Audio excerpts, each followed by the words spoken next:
Antiarrhythmic agents are drugs used to suppress abnormal rhythms of the heart. They act to either interfere with the dynamics of cardiac action potentials by blocking a certain ion channel, or block the sympathetic effects of the autonomic nervous system on the heart to slow down heart rate. There are 5 classes of antiarrhythmic drugs. Class 1, sodium channel blockers. These drugs bind to and block the fast sodium channels that are responsible for the depolarizing phase in contractile myocytes. The result is a slower depolarization with a smaller amplitude. Slower influx of sodium results in a smaller flow of positive ions through gap junctions to adjacent cells. The adjacent cells take longer to reach the threshold required to generate a new action potential, ultimately resulting in a slower propagation of action potentials through the myocardium. This reduced conduction velocity helps to suppress formation of reentrant circuits, hence the use of these drugs for treating reentrant tachycardias. Class 1 agents are divided further into subclass 1A, 1B, and 1C. These subclasses differ in the strength of sodium channel blockage and in their effect on the duration of action potentials and the effective refractory period, the ERP.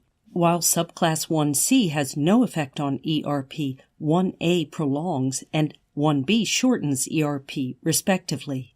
Changes in ERP may have different outcomes for different types of arrhythmias. A longer ERP generally reduces cardiac excitability, but prolonged repolarizations may increase the risk of torsade de pointe, a type of tachycardia caused by after depolarizations. Class 2, beta blockers. These drugs bind to beta-1 adrenergic receptors and block the sympathetic influences that act through these receptors. Sympathetic nerves release catecholamines, which act to increase SA node firing rate and cardiac conductibility, especially at the AV node. These activities may precipitate arrhythmias. Beta blockers suppress sympathetic effects, thereby decreasing heart rate and slowing down conduction through the AV node. The latter is particularly useful in treatment of tachycardias that originate upstream of the AV node, known as supraventricular tachycardias, or SVT. Note should be taken, however, that beta blocker treatment may cause AV blocks.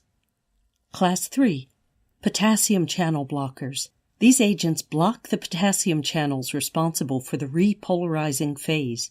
The result is a slowed repolarization, hence a prolonged duration of action potentials and refractory period. This reduces the heart's excitability and suppresses reentrant tachycardias. However, these drugs may also cause arrhythmias because slow repolarizations are associated with longer QT intervals and increased risk of torsade de pointe. Class 4, calcium channel blockers. These drugs block calcium channels that are responsible for depolarization in SA and AV nodal cells.